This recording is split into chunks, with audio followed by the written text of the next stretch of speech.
Bonjour, bienvenue sur le podcast de l'Église évangélique baptiste La Bonne Nouvelle de Dijon. Nous sommes situés aux 5 rues du lycée à Dijon. Vous pouvez trouver des informations sur notre Église sur le site internet www.la-bonne-nouvelle.org. Passez une excellente journée ou soirée. Alors, je continue maintenant sur notre sur notre livre de Jonas. Alors, je m'efforce à trouver des belles images de Jonas. Tout le monde, pour ceux qui n'étaient pas là dimanche passé, non, ce serait peut-être pas cool de vous dire lever la main ceux qui n'étaient pas là. Non, je vais simplement dire ceci. Est-ce que tout le monde a déjà au moins entendu le chapitre 1 de Jonas? Voilà. Dimanche passé ou avant? Oui, tout le monde est au clair? Alors, je ne ferai pas trop un gros rapport récapitulatif, mais quand même un petit peu, c'est nécessaire. Jonas est un prophète de l'Éternel, un prophète de Dieu, un vrai, un authentique. Et Dieu lui dit, lève-toi, va à Ninive et va leur dire la condamnation qui tombe sur eux. Jonas prend un bateau pour aller dans l'autre sens. Il ne veut pas faire ce que Dieu demande. Une tempête se lève. L'équipage est complètement bouleversé. Un équipage qui n'est pas croyant en Dieu du tout, puisque au début de la tempête, il commence à sacrifier aux idoles. Ils jettent aussi par-dessus bord tout ce qui pèse trop lourd. Ils sont prêts à perdre leur salaire et ainsi de suite. Et à un moment, ils tirent au sort et en tirant au sort pour savoir mais qui est responsable de cette tempête, parce qu'ils se rendent bien compte que quelque part, le Dieu de quelqu'un est fâché. Ils tirent au sort et voilà que le sort désigne Jonas. On va chercher Jonas dans le fond de la cale parce que notre Jonas était en train de dormir. Là, le chef, pendant que le capitaine parle avec Jonas, le sort est désigné. Jonas doit dire qui il est et il affirme « Je suis le Dieu de l'Éternel, le vrai Dieu qui a créé la terre et la mer. » Et donc finalement, on entend que Jonas est en train de dire finalement « Vous êtes une bande de païens, vous croyez dans les mauvais dieux, moi j'ai le bon Dieu. » Sauf qu'il est au fond d'une cale et il n'obéit pas à son Dieu. Donc voilà, on se retrouve dans cette histoire-là. Et à un certain moment, les gens dans le bateau demandent « Mais qu'est-ce qu'il faut faire ?» Eh bien, Jonas dit « Jetez-moi à l'eau. Jetez-moi à l'eau. » Et donc, c'est ce que Jonas va vivre. Mais d'abord, le texte nous dit que ces marins ont voulu ramer pour rejoindre la côte parce qu'ils ne voulaient pas sacrifier Jonas. Ils ne voulaient pas le jeter. Mais quand ils ont jeté Jonas à l'eau, la tempête s'est calmée. Et à ce moment-là, le texte nous dit que ces païens, ces marins qui étaient idolâtres, ont offert des sacrifices au Dieu éternel et se sont engagés par des vœux. Finalement, même l'entêtement de Jonas a amené, Jonas n'a rien à voir là-dedans, Dieu a fait en sorte que malgré l'entêtement de Jonas, des personnes reconnaissent que le Dieu éternel est le vrai et unique. Donc, voilà, on se retrouve dans le petit résumé de Jonas 1. Est-ce que vous pensez que Dieu nous traite toujours comme nous le méritons? Là, c'est la question qui n'est pas une question rhétorique, donc. Est-ce que vous pensez que Dieu nous traite comme nous le méritons? Mon ami Geoffrey, qu'est-ce que tu en penses? Je pense que Dieu est patient. Dieu est patient, exactement. Patient et impartial. Et impartial, exactement. Écoutez bien ceci. Jonas se retrouve maintenant dans la mer à cause de son attitude. Son attitude qui est provoquée par la colère de Dieu. Vous avez, il y a beaucoup de parents ici. Est-ce que vous traitez toujours vos enfants en fonction des bêtises qu'ils ont fait? Est-ce que vous laissez rien passer ou bien est-ce que vous avez de la grâce? Est-ce que vous punissez toujours ou il y a des moments où vous ne punissez pas? Est-ce que vous avez une dose de compassion dans votre manière de gérer vos enfants ou les gens autour de vous? Ou, moi j'ai entendu ça plein de fois, une fois mais pas deux. Une fois mais pas deux. Parfois j'ai entendu, je compte jusque 3 et c'était pas rare de pouvoir compter jusqu'à 10. Mais en tant que parents, on éduque nos enfants avec de la grâce. Sinon ça ne va pas. Si on ne punit jamais, c'est une folie. Mais si on punit toujours, c'est tout aussi une folie. Et est-ce que Dieu nous traite de cette manière-là? Est-ce que Dieu nous traite toujours en fonction de ce que nous méritons? Non. Non. Non, Dieu fait grâce. Dieu est patient, Mais oui, Dieu est impartial, il a bien fallu que quelqu'un paye. Et ça, c'est le Seigneur Jésus-Christ qui a payé à notre place. Mais Dieu ne nous fait pas automatiquement retomber directement la condamnation sur nous. Parce que Dieu est lent à quoi? Et riche. Ah oui, mais ça s'explique. Alors Jonas est en train de couler au fond de l'eau. Et là, le texte nous dit que l'Éternel prépara un grand poisson pour engloutir Jonas. Et Jonas fut dans les entrailles du poisson 3 jours et 3 nuits. Le texte nous dit que malgré l'entêtement de Jonas, alors, c'est Dieu qui fait lever la tempête, vous êtes d'accord avec ça? C'est Dieu qui fait en sorte, quand les marins tirent au sort, c'est Jonas dont le nom est sorti. Vous êtes d'accord avec ça? Donc non seulement c'est Dieu qui est fâché contre Jonas, c'est Dieu qui démasque Jonas. Et qu'est-ce que doit faire Jonas normalement? Il doit ou bien se repentir, ou bien mourir quelque part. Mais Jonas est pris au piège, au pied du mur. Et donc en le jetant à l'eau, finalement, Dieu a déjà pourvu au moyen de le racheter. Déjà! À quel moment le poisson est apparu? Moi, j'imagine un grand poisson, style cachalot. Une baleine, c'est pas possible. C'est pas une baleine, sachez-le, une baleine, ça peut pas. Une baleine, le gosier est trop petit, un homme passe pas. Mais un cachalot, c'est possible. Et je vais vous expliquer des histoires qui ont été vécues. Mais Dieu avait déjà prévu le moyen d'arranger la situation avec Jonas qui s'était entêté. D'où il vient ce poisson? Il n'y en a pas beaucoup des poissons en Méditerranée, des grands comme ça, des cachalots et ainsi de suite. Ça peut arriver. Mais moi, j'imagine que le poisson, il est parti déjà depuis longtemps. Le texte nous dit donc que Dieu a préparé ce grand poisson. Et beaucoup de gens sourient quand ils entendent parler de cette histoire de Jonas. Beaucoup de commentateurs disent « il y a trop de miracles là-dedans, c'est une légende ». Un peu à la Pinocchio. Nous savons... Tout le monde connaît déjà l'histoire avec Pinocchio. À un certain moment, Geppetto se trouve mangé par une baleine. Il est au fond du bateau et Pinocchio, lui aussi, se fait manger par la même baleine. Et puis alors, ils sont dans la baleine, il y a de la lumière, ils font de la fumée, puis la baleine les recrache. Vous connaissez l'histoire de Pinocchio? À Noël, en général, on les ressort tous, ça va peut-être repasser à la télé. Donc, les gens ont souvent associé ce passage biblique avec quelque chose qui est de l'image, ou bien une parabole, ou bien un fait complètement ahurissant. Parce qu'ils ne peuvent pas croire que Dieu a prévu ce moment, cette possibilité-là. Il y a un texte, un historien, qui a fait la découverte que dans les années 1800 et quelque chose, un homme s'est fait manger vivant par un cachalot, pendant qu'ils étaient en train de les chasser. Il a été retrouvé 2 jours après, vivant, inconscient, bien attaqué par les sucs gastriques du poisson. Mais ils ont rattrapé ce poisson, ils l'ont découpé comme ils font et ils ont retrouvé l'homme vivant. Après ça, cet homme a été, je crois que c'est du côté de l'Argentine, cet homme a été, ou en tout cas dans ces mers-là, cet homme a été après ça montré un peu partout parce que vous saviez qu'à l'époque, si tu étais petit, grand, maigre, tout ce que tu veux, tu devenais une bête de foire. Et si on pouvait faire de l'argent avec toi en te montrant, on le faisait. Et cet homme a été un petit peu partout montré parce qu'il avait survécu 2 jours dans le ventre d'un grand poisson. Un chien a été retrouvé aussi un jour dans un grand poisson, vivant après plusieurs jours, parce que dans certains animaux, cétacés, c'est pas cétacé, j'arrête pas, c'est cétacé, donc comprenez, c'est un jeu de mots. Dans ce cétacé, ils avaient été retrouvés vivants parce qu'il y a des cavités dans cet animal avec des poches d'air qui permettraient la survie. Mais moi, tout ça, je n'ai pas besoin forcément d'avoir toutes les preuves scientifiques. Il y a un moment où il faut qu'on fasse un choix. On y croit ou on n'y croit pas? Qui sont ceux que, ici, présents, j'imagine beaucoup, croient que Dieu existe? Il faut lever la main, parce que si vous êtes... sinon, moi, je vous fais une évangélisation 101 directement. Ok. Vous croyez que Dieu existe? Parfait. Ça, beaucoup de gens le font. Mais est-ce que vous croyez ce que Dieu dit?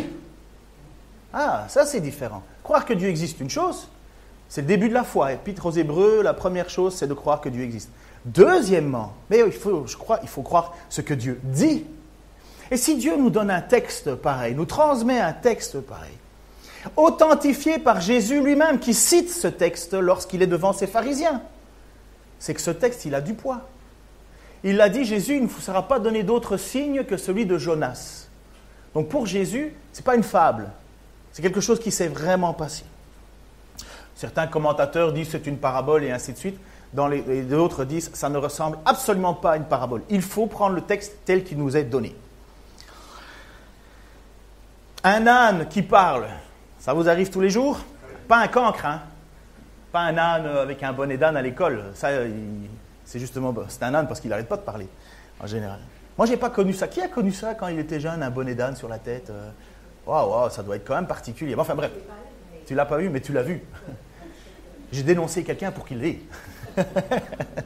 Donc, un âne qui parle dans l'Écriture, on le voit. Une mer qui s'ouvre en deux dans l'Écriture, on le voit. Ça n'arrive pas tous les jours. J'ai déjà été à la mer. Ça m'est jamais arrivé que la mer s'ouvre. Si ça s'ouvre un tout petit peu, c'est parce qu'il y a une grosse vague qui arrive. La mer descend et paf, tu te prends la vague juste après. Mais jamais j'ai vécu ça. Pourtant, le texte nous parle d'un fait miraculeux à ce niveau-là. Une vierge qui accouche. Une vierge qui accouche. La Bible nous en parle, mais ça n'arrive pas tous les jours. Quand une fille dit à son père « Je ne sais pas pourquoi je suis enceinte », le papa, il ne va pas directement se dire « Oui, c'est ça, c'est le Saint-Esprit. » C'est ça. Non, mais ça arrive. C'est arrivé pour Jésus. Un mort qui ressuscite. Pas tous les jours. Et pourtant, c'est arrivé. Un aveugle de naissance, qui retrouve la vue après qu'on lui ait mis de la boue sur les yeux. Ça n'arrive pas tous les jours. Pourtant, le texte et la Bible nous le disent.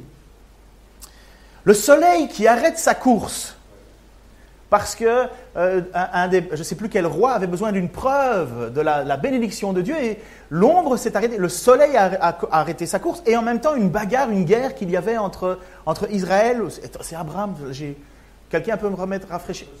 Josué qui fait une guerre, merci Patrice, et pour gagner le soleil s'arrête. Il y a beaucoup de choses. Enfin, vous savez, moi je crois plus facilement à un poisson qui avale un homme et qui ressort vivant, que l'univers entier qui est en suspension. Vous savez, au fait que les scientifiques se posent la question, il y aurait un débalancement de quelques heures, justement, quand on fait les recherches astronomiques, justement, et ils se disent, il y a quelque chose qui cloche. Mais nous, dans la Bible, on nous dit que Dieu a arrêté la course du soleil. L'univers entier en suspens. Bon, bref, je le crois. J'ai fait le choix de le croire. Un rocher d'où jaillit l'eau. Vous savez, quand Moïse tape sur le rocher, boum, de l'eau apparaît. Même quand j'ai soif et que l'eau est coupée dans mon bâtiment, j'ai beau taper sur mon robinet, il n'y aura pas d'eau qui rentre. Et moi, tout est fait pour que ça marche.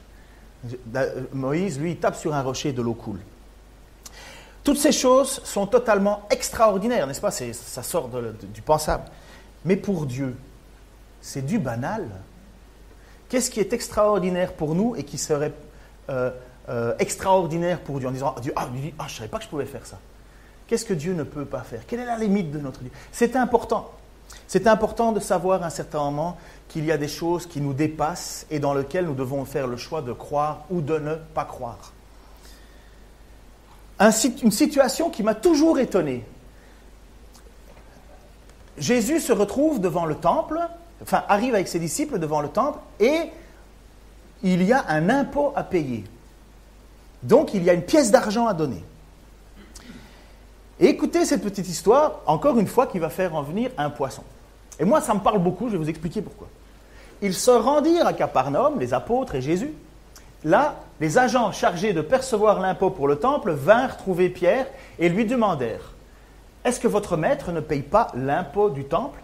« Mais si, répondit-il, il le paye. » Quand Pierre fut entré dans la maison, Jésus, prenant les devants, lui demanda « Qu'en penses-tu, Simon ? Qui est-ce qui paye les taxes et les impôts au roi de la terre, les fils ou les étrangers ?» Les étrangers, répondit Pierre. Donc, reprit Jésus, les fils n'ont rien à payer. Toutefois, ne jetons pas le trouble, dit-il. Descends donc jusqu'au lac, lance ta ligne à l'eau, attrape le premier poisson qui mordra, ouvre-lui la bouche, tu y trouveras une pièce d'argent, prends-la et donne-la aux agents en paiement de l'impôt pour nous deux. Qui a déjà été à la pêche ici? Moi, j'ai déjà été pêché. Qui a déjà attrapé un poisson? C'est pas la même chose d'aller à la pêche et d'attraper un poisson. Moi, au Québec, les gens rigolaient tout le temps de moi, mes copains rigolaient tout le temps de moi parce que j'étais le seul, les 3/4 du temps, qui ne prenait rien. Je lançais au même endroit qu'eux, je faisais la même chose qu'eux, moi, j'attrapais rien et eux, ils attrapaient. Jésus, Jésus se retrouve là à devoir payer l'impôt du temple et il dit, on ne va pas jeter le trouble, on va faire un miracle. Pour répondre à ne pas commettre le trouble, en se soumettant au temps, Jésus fait un miracle en disant à Pierre, va pêcher, tu attraperas un poisson, le premier que tu attrapes, c'est déjà pour moi une chance, eh bien dedans il y a la pièce qu'il faut pour payer. Vous y croyez? Moi oui, je fais le choix. Vous voyez, ces choses sont d'un banal et d'un quotidien pour Dieu. Ne jetons pas le trouble, va dire Jésus, et pour ça, il répond par un miracle troublant.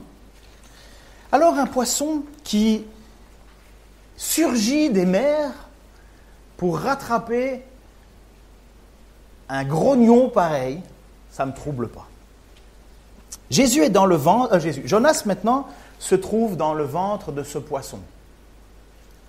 Il était en train de couler au fond de l'eau, et voilà, maintenant, il est dans le ventre d'un poisson. Et il a 3 jours, le texte nous dit 3 jours, 3 nuits, mais vous savez qu'en hébreu, enfin dans le monde hébraïque, une heure d'une journée, c'est une heure entamée. Et une journée contient un jour, une nuit. C'est comme ça qu'on parle, c'est cette façon de faire. C'est comme quand tu dis à quelqu'un, j'arrive dans 2 minutes. Ou bien quand, si vous avez des femmes à la maison qui se maquillent, j'arrive. Et le mot « j'arrive », c'est moins instantané pour vous que pour elle. Ça arrive. Vous savez, les notions de temps et d'espace, ce n'est pas les mêmes. Mais pour le monde hébraïsant, c'était comme ça. Moi, quand je suis sur mon ordinateur et que ma femme m'appelle pour manger, je dis « j'arrive ». Bref, je dois le confirmer 3 fois. « J'arrive, allez, on mange, j'arrive ». Puis j'arrive jamais, en fait. Donc, Jonas est là et il est au fond de ce poisson et il a 3 jours pour ressasser, réfléchir. Je ne pense pas qu'il y a l'électricité.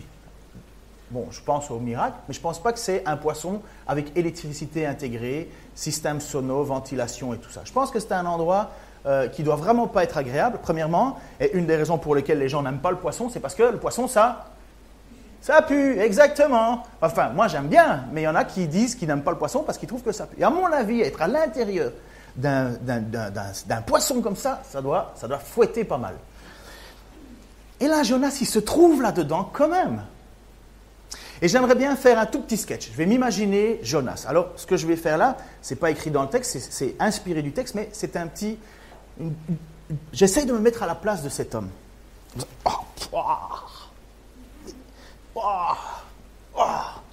Mais qu'est-ce qui s'est passé? Il fait noir, n'oubliez pas. J'ai fait l'inverse de ce que Dieu m'a demandé. Je le sais, j'ai pas fait ce que tu voulais, Seigneur. Je suis parti loin, et pourtant j'ai pris un bon bateau, j'ai payé cher, j'ai pris les meilleurs marins. J'étais sûr d'aller là où je voulais aller, loin de toi, loin. Mais enfin, cette tempête, mais quelle tempête! J'ai jamais vu une tempête comme ça. Ah Seigneur, je sais que c'est toi la tempête, je sais que c'est toi. Il n'y a que toi qui as envoyé ça, ça ne peut pas être autre chose, Seigneur. Mais comment ils ont su que c'était moi?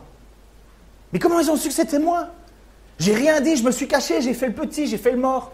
Je me suis tellement caché que je me suis endormi. Mais comment ils ont su que c'était moi? Ah Seigneur, et moi j'ai jamais pensé qu'ils allaient me jeter à l'eau. Hein. J'ai dit ça parce que je trouve que c'est... Mais ils m'ont jeté à l'eau. Ah Seigneur, je me souviens, j'étais en train de descendre là, j'étais en train de couler, j'ai pas nagé. J'imagine qu'il ne sait pas nager. Le texte ne dit pas s'il sait nager ou pas, ça c'est personne interprète. Mais j'étais en train de couler, je le sais, la mort m'entourait, je ne savais plus respirer, j'étais au bout. Mais qu'est-ce que je fous dans ce poisson? Mais qu'est-ce que je fais là? Ah Seigneur, je vais prier. Il faut que je prie, je ne peux pas faire d'autre chose. Je vais te prier. Et Jonas pria l'Éternel. Et là, je reprends la lecture. Jonas 2, 1 à 10. Et Jonas pria l'Éternel son Dieu des entrailles du poisson, à l'intérieur. Et il dit, j'ai crié à l'Éternel du fond de ma détresse, et il m'a répondu. Du sein du Sheol, j'ai crié, tu as entendu ma voix. Tu m'as jeté dans l'abîme, dans le cœur des mers, et le courant m'a entouré. Toutes tes vagues et tes flots ont passé sur moi. Et moi, je disais, je suis rejeté devant tes yeux. Toutefois, je regarderai encore vers ton temple, vers ta sainteté. Ô Éternel mon Dieu, tu as fait remonter ma vie de la fosse. Quand mon âme défaillait en moi, je me suis souvenu de l'Éternel. Et ma prière est venue jusqu'à toi, dans le temple de ta sainteté. Ceux qui regardent aux vanités mensongères abandonnent la grâce qui est à eux. Mais moi, je sacrifierai avec une voix de louange, je m'acquitterai de ce que j'ai voué. La délivrance est de l'Éternel. Et l'Éternel commanda au poisson, et il vomit Jonas sur la terre. Dans cette prière, Jonas reconnaît que Dieu est à la fois son persécuteur et son sauveur. Il reconnaît que Dieu est à la fois son juge et son avocat. Il reconnaît à la fois qu'il est son Seigneur et son Sauveur. Tu m'as jeté dans l'abîme. Dans le cœur des mers et le courant m'a entouré. Toutes tes vagues et tes flots ont passé sur moi. Et moi je disais, je suis rejeté devant tes yeux. Tu m'as jeté dans l'abîme. Dieu, tu m'as jeté dans l'abîme. Dieu, tu m'as jeté dans le cœur des mers. Dieu, ton courant m'a entouré. Dieu, toutes tes vagues et toutes tes flots sont passés sur moi. Et moi, je me disais, c'est fini. Jonas est conscient de ce qu'il mérite. Il est conscient qu'il mérite ce jugement. Il ne tergiverse pas. Mais voilà, le Seigneur a décidé de lui montrer sa grâce. Avouez que ça fait du bien de savoir ça, hein? Qui est un chrétien entêté ici? Qui est un chrétien entêté ici? Qui pense parfois qu'il a plus raison que Dieu? Qui pardonne directement à son ennemi? Qui est fidèle dans ses dîmes et ses offrandes? Oui. Qui prie constamment le Seigneur? Qui obéit tout le temps? Seigneur, il montre à Jonas que oui, il a subi le jugement, mais oui, il a reçu la grâce aussi. Toutefois, voilà ce qu'il dit, toutefois, je regarderai encore vers le temple de ta sainteté. Jonas, dans le fond du poisson, est déjà en train de savoir que Dieu a prévu de le ramener sur la terre et de pouvoir aller louer Dieu au temple. Pour Jonas, le temple, c'est la présence de Dieu. C'est là qu'on loue Dieu. Dieu est partout, bien entendu, mais c'est là qu'on vient devant Dieu. Et il le sait. Au fond du poisson, au fond du gouffre, il sait que Dieu ne l'a pas abandonné. Il va le réhabiliter. Ce que Jonas dit donc, c'est qu'il verra de nouveau Jérusalem. Il sait qu'il est sauvé. Il sait que sa chute était sans espoir. Rien ne pouvait le sauver, comme il le déclare. Les eaux m'ont environné jusqu'à l'âme. L'abîme m'a entouré. Les algues ont enveloppé ma tête. Je suis descendu jusqu'au fondement des montagnes. Vous savez qu'une montagne, ça commence dans la mer. Hein. Vous savez ça, vous avez déjà été. Vous avez déjà vu un fjord? Un fjord, c'est finalement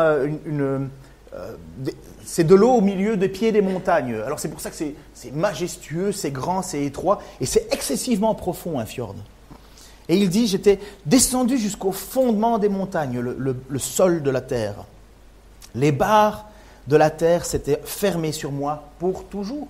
Jonas est là, lorsqu'il écrit cette prière, il sait que c'était foutu. C'était foutu. Juste un petit rappel. Jésus utilise l'histoire de Jonas devant des spécialistes de la loi fermés, imbus de leur personne et qui ne font grâce à personne. Et le texte de Jonas, à la fois ça nous parle de la mort et de la résurrection de Jésus, mais à la fois ça nous parle de notre état à nous. Nous étions sans espoir, nous étions comme Jonas. Et là-dedans, tout le monde peut s'y reconnaître. Aussi bien les Ninivites à qui Jonas doit aller annoncer le message de la condamnation. Vous êtes perdus, vous êtes sans espoir. Dieu a décidé d'intervenir. À la fois, Jonas est en train de couler au fond de l'eau et lui-même est perdu, il est sans espoir. Il faut que Dieu intervienne. Et c'est ce que Dieu va faire. Les barres de la terre, c'est une expression pour dire l'Hadès. L'Hadès, ou le Sheol, comme ça a été dit, c'est l'endroit où vont les morts. En tout cas, dans l'Ancien Testament, la mort n'est pas directement l'accession au paradis. Dans l'Ancien Testament, souvent, ce que l'on voit, c'est que la mort est un état d'attente, un lieu de repos où on attend la délivrance, le jugement, l'intervention de Dieu, qui pour moi, Christ est allé justement intervenir en ces faveurs-là. Christ a changé les choses à la fois dans le ciel et sur la terre. Mais dans l'Ancien Testament, vous ne verrez jamais « et il monta au paradis ». C'est « il descendit ». Il descendit, toujours il descendit. Il descendit retrouver ses parents, ses ancêtres et ainsi de suite. Pour nous, chrétiens, vous savez que nous serons aujourd'hui, comme dit Jésus au brigand qui a demandé pardon à ses mots, et il a dit « Aujourd'hui, tu seras avec moi au paradis ». Pour nous, le paradis, ce n'est pas le sol. Vous êtes d'accord avec ça? Il y a une transition dans l'Ancien et le Nouveau Testament à ce niveau-là. Mais les barres de la terre, c'est le monde des morts. Et Jonas était en train de dire « J'étais mort ». Qui suit un peu l'actualité ici? Pas trop. Trop d'actualité, ça vous tue le moral. Hein. Mais qui suit un peu l'actualité et qui est au courant de cette histoire de ce sous-marin argentin? Le San Julián. En ce moment même, nous ne savons pas s'ils sont morts ou vivants. Normalement, c'était un équipage de 37 membres et il y en a plusieurs qui sont à rejoindre. Donc, ils sont 44 membres.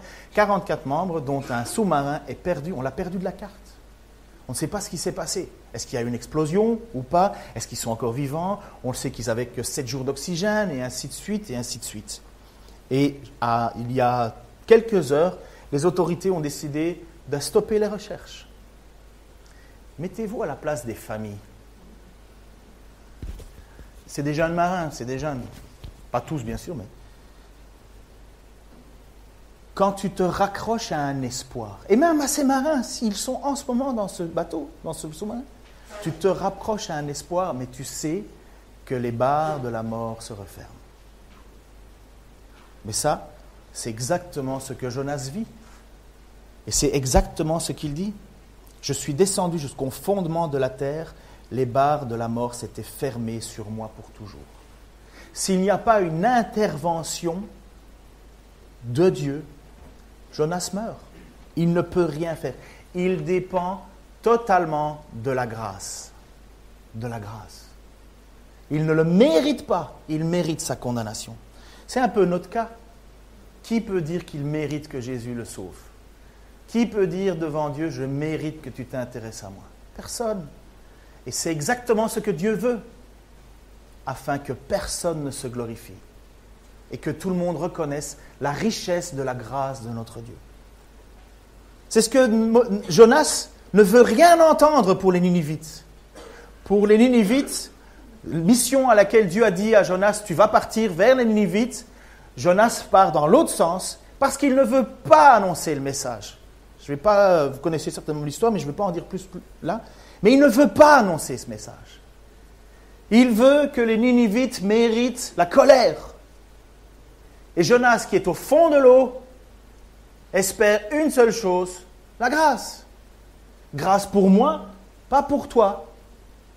Grâce pour moi parce que je suis le serviteur du Dieu de la mer, de la terre et des mers. Moi, je suis juif et je reconnais le vrai Dieu. Vous êtes une bande de païens.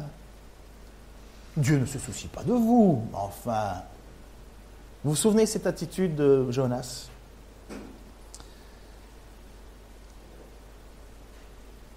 Dans ces moments ultimes entre la vie et la mort, le plus essentiel surgit et le plus superficiel s'efface.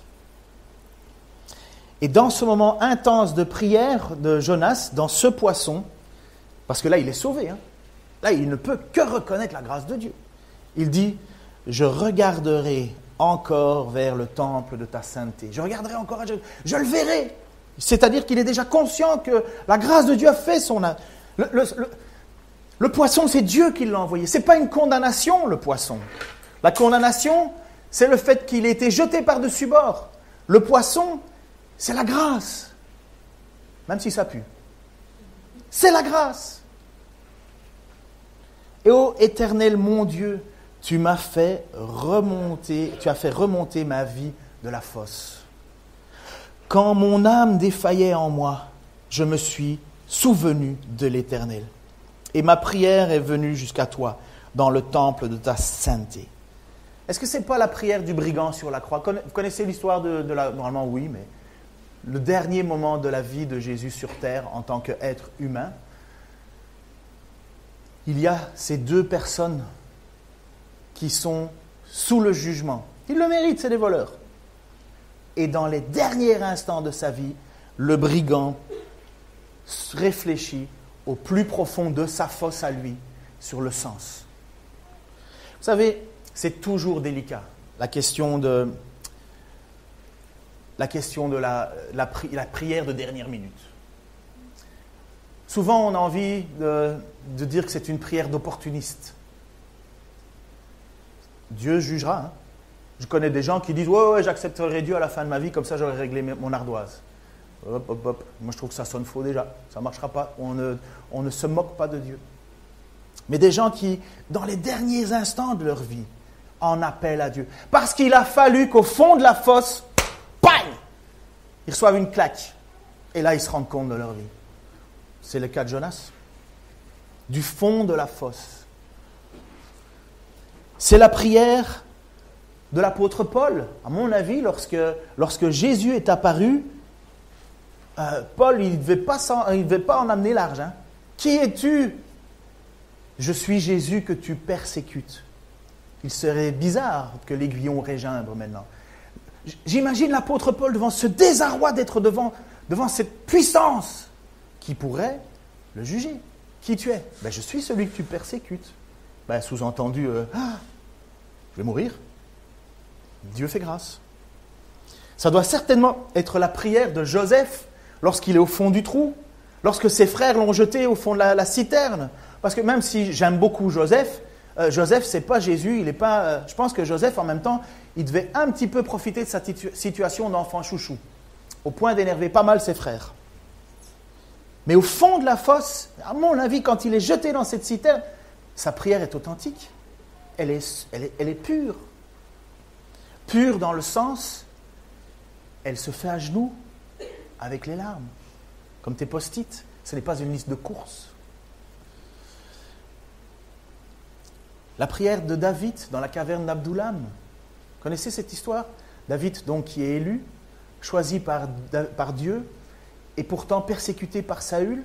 Et il se retrouve où ? Dans une caverne, à prier et à écrire les psaumes. Et les psaumes, c'est un cœur à cœur avec Dieu.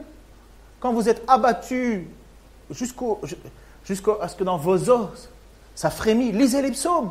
C'est exactement ce que ces gens ont vécu. Et en même temps, la prière de donc c'est lourd, hein, je sais pas quoi là, un Mac. Ça n'arrête pas de faire descendre mon truc.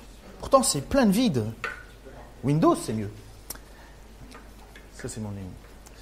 C'est pour un de mes amis qui écoute souvent les prédications sur Internet, et il y a toujours eu ce litige entre moi, Mac ou Windows. Et aujourd'hui, j'ai une raison de plus de dire pas Mac. La prière de Jonas est en réalité une compilation. Bon, ça c'était un petit truc pour les geeks, hein, ceux qui connaissent un peu l'informatique et le monde illusoire de la pomme. La prière de Jonas est en réalité une compilation d'une vingtaine de psaumes. Vous saviez ça ? En fait, Jonas, tous les commentateurs ne sont pas d'accord avec cette idée, mais moi je le crois vraiment. Parce que j'ai lu pas mal, et puis à un moment il faut trancher. Hein. Mais pour moi, Jonas, il cite tous les psaumes. Regardez le texte. Je ne l'ai pas mis ? Les différents versets ? Non, je ne l'ai pas mis ? Ok, bon, c'est pas grave, je suis désolé, je vais vous le lire. Il cite les versets... Ah, tu l'as ? Ok, merci. Verset 3, il cite le 18-7. Verset 4, il cite le 42-8. Verset 5, le 31-23. Verset 6, 18, et ainsi de suite. Écoutez, je vais le lire, tous ces passages. « Dans ma détresse, j'ai appelé le Seigneur. J'ai crié au secours vers mon Dieu. De son temple, il a entendu ma voix. Il a bien voulu m'écouter mon cri. Un abîme en appelle un autre. Tu fais gronder tes chutes. Tous tes flots et tes lames ont déferlé sur moi. J'étais troublé au point de dire, me voilà chassé loin de ton regard. Mais tu m'as entendu quand je te suppliais, quand je t'appelais à mon secours. La mort m'enserrait de ses liens et comme un torrent destructeur me terrifiait. Oui, le séjour des morts m'entourait de ses liens. Le piège de la mort se refermait sur moi. Tu m'as fait remonter du monde des morts. J'avais un pied dans la tombe, mais tu m'as rendu la vie, Seigneur. Que ma prière s'élève jusqu'à toi, que à mes sanglots prête attention. Je déteste le culte qu'on rend aux faux dieux. Moi, je me confie en toi, Seigneur. De l'Éternel vient le salut. Ô Éternel, fais reposer ta bénédiction sur les tiens. Vous voyez que ça ressemble fort à la prière de Jonas, hein? Tous ces passages qui sont. Et Jonas, il les connaît, les psaumes. Alors, je trouve que c'est là où il y a une situation, je trouve, un petit peu particulière. Est-ce qu'il récite des prières toutes faites ou il est tellement imprégné de Dieu qu'il se confie dans les paroles de la Bible? C'est délicat, hein? Est-ce que citer le Notre Père juste avant de mourir suffit parce qu'on le connaît?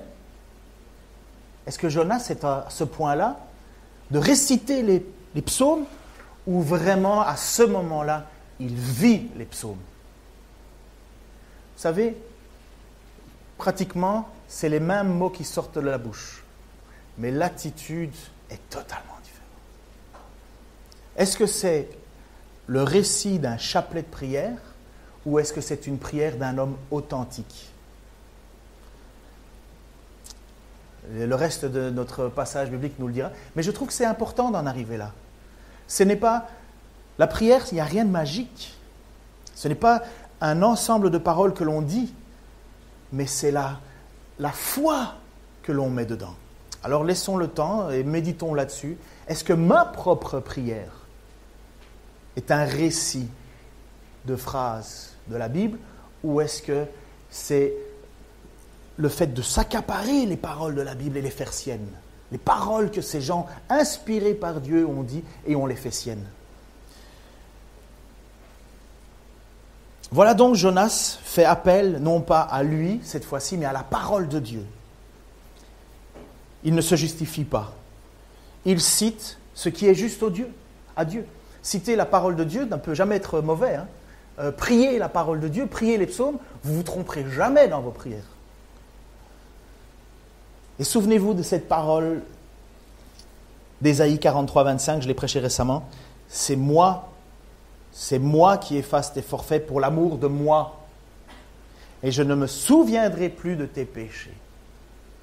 Ce n'est pas la prière bien ordonnée de Jonas qui fait qu'il a atteint la grâce de Dieu.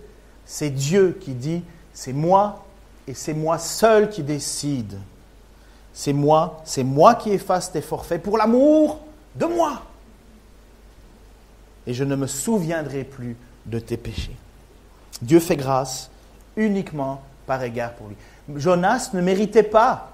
Et sa prière, il ne l'a pas fait en train de couler. Sa prière, il l'a fait alors qu'il avait déjà été sauvé. Il était déjà dans le ventre du poisson. C'est comme quand vous voyez des personnes qui, comme je l'ai dit, sur leur lit de mort, récitent une prière. Je ne sais pas à leur place. Je ne suis pas à leur place. Mais l'attitude va tout changer.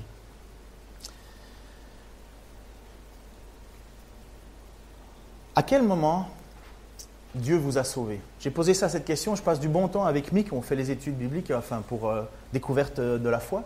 À quel moment Dieu vous a sauvé dans votre vie? Lui, à quel moment? Pardon? Dans la semaine?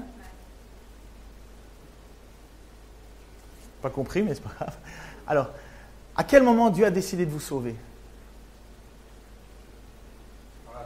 Vas-y, Philippe, je t'ai entendu que tu l'as dit. Amen. Hosanna, gloire au plus haut des cieux. En effet, au moment fixé par Dieu, Épître aux Romains, chapitre 5, versets 6 à 10, alors que nous étions encore sans force, comme Jonas, le Christ est mort pour les pécheurs. À peine accepterait-on de mourir pour un juste. Peut-être quelqu'un aurait-il le courage de mourir pour le bien. Mais voici comment Dieu nous montre l'amour qu'il a pour nous. Alors que nous étions encore des pécheurs, le Christ est mort pour nous. Donc, puisque nous sommes maintenant déclarés justes grâce à son sacrifice pour nous, nous serons en plus forte raison encore sauvés pour lui de la colère à venir. Alors que nous étions ses ennemis, Dieu nous a réconciliés avec lui par la mort de son Fils. À plus forte raison maintenant que nous sommes réconciliés, nous serons sauvés par sa vie. Jonas sait qu'il n'y a pas d'autre Dieu que celui des Juifs. Vous avez vu, vous avez su ce qu'il a déclaré sur le bateau. Moi, je suis prophète de l'Éternel, celui qui a créé les cieux et la terre, le roi des Juifs, le Dieu des Juifs. Mais je crois que cette fois-ci, ça résonne autrement dans sa tête. Là, il dit, je suis quand même un enfant du Dieu éternel qui sauve. Avant, il était juste content de faire partie du club des ceux qui avaient l'assurance de leur assurance. Maintenant, il s'accroche à son assurance. Le point de ce chapitre, pour moi, est assez clair. Je vais terminer ici. Je vous ai dit la semaine passée que j'étais dur dans certaines choses. Et vous savez quelle était la conclusion du chapitre 1. Est-ce que Dieu est obligé de te mettre dehors de l'Église pour que l'Église avance? Vous vous souvenez ça? Puisque c'est comme ça, c'est parce qu'on a jeté Jonas à la mer que finalement, sur le bateau, les gens se sont convertis. Je n'ai pas dit qu'il fallait que vous partiez loin de là. C'est pour nous placer, moi en premier, devant Dieu. Est-ce que je suis un obstacle à ce qu'il fait? Parce que Jonas l'était un obstacle. Il ne voulait pas faire ce que Dieu demande. Et pour moi, le point profond de ce chapitre-ci, c'est honnêtement que Dieu est parfois obligé de nous jeter au fond du trou